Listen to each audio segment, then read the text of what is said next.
1:22 a.m. A summer night in North Miami Beach usually sounds like the tide, but on June 24th, 2021, the ocean was the only thing staying where it belonged. Inside Champlain Towers South, 98 people are seconds away from a nightmare they never saw coming. This wasn't a sudden earthquake or a bomb. It was a 40-year-old secret finally breaking the surface. For 3 years, the warnings had been piling up in folders. Major structural damage, exposed steel, deteriorated concrete. At 1:22 a.m., the pool deck gives way. Then the transfer beam, the spine of the building, snaps. 12 stories, 12 seconds. The concrete looked like a fortress from the street, but inside, the steel had been a ghost for decades. How is this possible? The Pantheon in Rome has been standing since 125 AD. It's a massive, unreinforced concrete dome that has survived 2,000 years of history with zero structural repairs. It's actually getting stronger as it ages. Meanwhile, we build a bridge today and start counting down to its 50th birthday before the ribbon is even cut. We added steel to make concrete invincible. Instead, we gave it a suicide switch. The very thing that lets us build skyscrapers and massive highway overpasses is the exact mechanism that guarantees their destruction. We didn't just build a world of concrete, we built a world of ticking clocks. Concrete is a master of the squeeze. Push it together with 4,000 psi and it's a rock. But try to stretch it, it shatters like glass. It starts to fail at just 400 psi, 1/10 of its strength.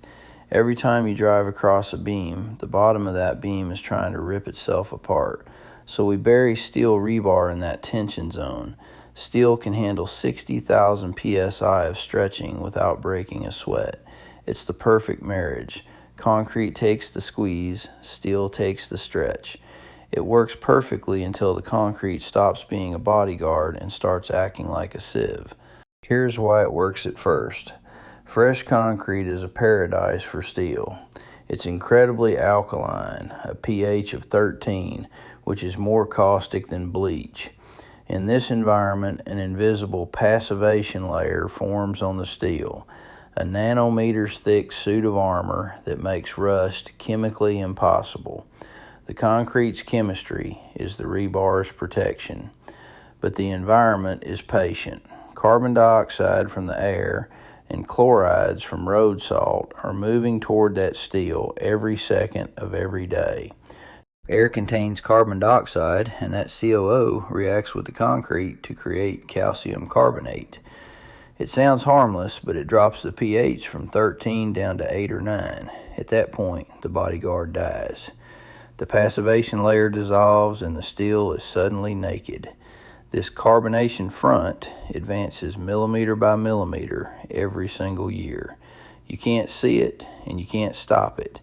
It's a clock that started the day the pour finished. Chlorides don't wait for a slow clock. They punch straight through. Road salt, sea spray, and marine environments send chloride ions deep into the concrete's pores. Once they reach a critical concentration, they shatter the passivation layer locally. This starts pitting corrosion, targeted destructive attacks on the steel surface. On a bridge deck that gets salted every winter, you can hit that threshold in just 15 years.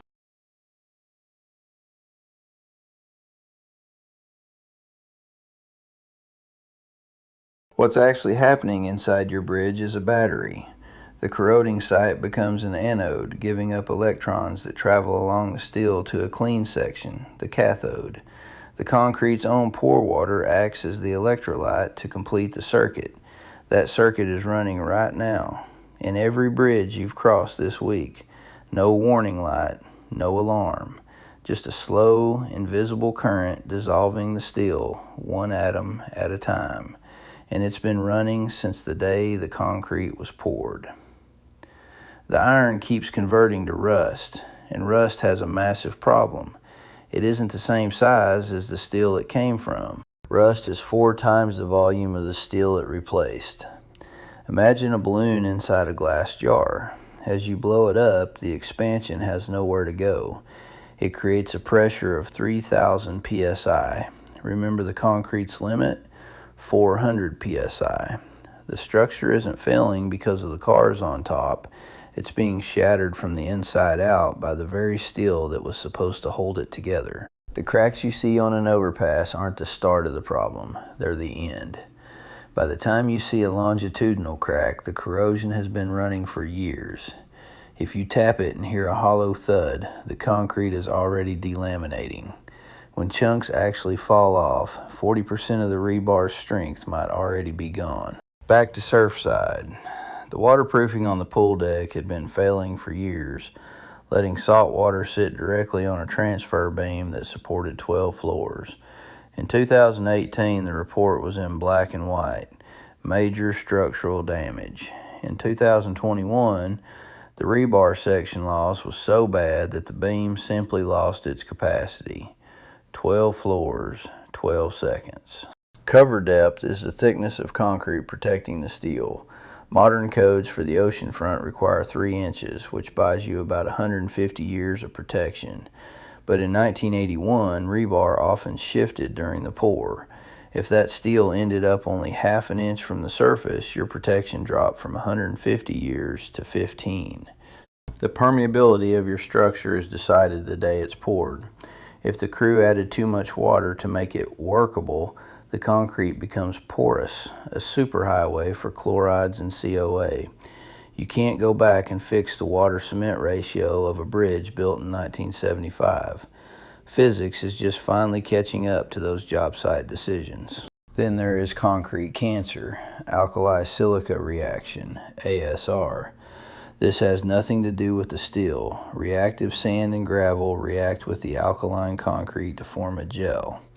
That gel absorbs water, swells, and shatters the concrete from the inside out.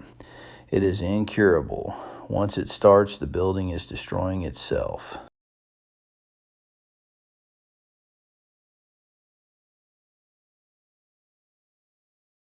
How do we find it? We spray phenolphthalein on a core sample.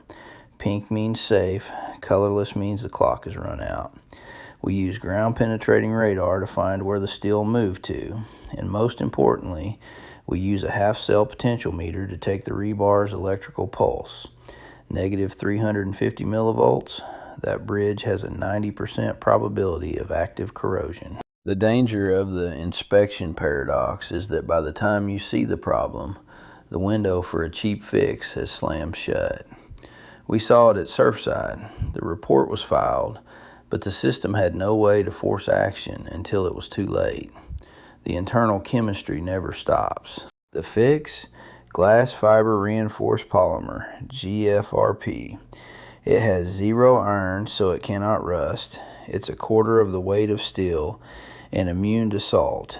The only catch, it doesn't bend like steel, it snaps. We have to design buildings differently to use it, but it finally kills the rust clock. Or we change the concrete. Ultra high performance concrete, UHPC, has a water ratio so low it shouldn't even flow. It is nearly 7 times stronger than normal concrete and essentially impermeable. Chlorides and CO8 simply bounce off.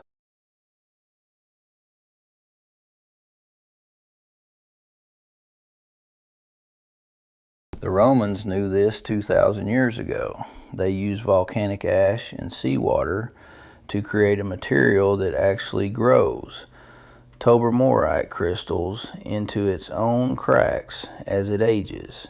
No steel means no corrosion mechanism. We had 2,000 years of evidence sitting in harbors along the Mediterranean coast, stone solid, underwater, still getting stronger. And our answer was to add steel. They built for centuries. We build for 50 years and call it in-spec.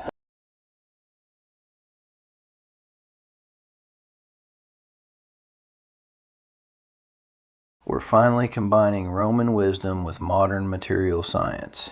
FRP rebar for the salt and UHPC for the load. We aren't fighting corrosion anymore, we're eliminating the environment that causes it. The real story of the cities you live in isn't what you can see. It's the carbonation front advancing millimeter by millimeter right now. It's the chloride ions finally reaching the rebar of a 1987 bridge. It's the rebar expanding until it shatters its host. We built the strongest system in history, and we accidentally gave it an enemy it can't fight: itself. Subscribe if you're here for the invisible engineering. There are a lot more blueprints to unfold. Before we move to the next blueprint, I wanted to take a second to say a genuine thank you for the support on this channel so far. Seeing this community grow around the invisible side of engineering has been incredible. If you're finding value in these deep dives, please keep liking and subscribing. It really helps the algorithm find more of us. And if you're able, sending hypes on the videos you love most is the best way to let me know exactly which topics you want to see more of. It helps me prioritize the blueprints you actually want unfolded. Next time, we're going 3 kilometers underground, where a tunnel boring machine the size of a 12-story building just got stuck in Australia. Nobody can reach it. Before you go, check your own concrete. Map cracking, rust staining, a hollow thud when you tap it? Don't panic, but call a structural engineer. Chemistry doesn't wait for a better time.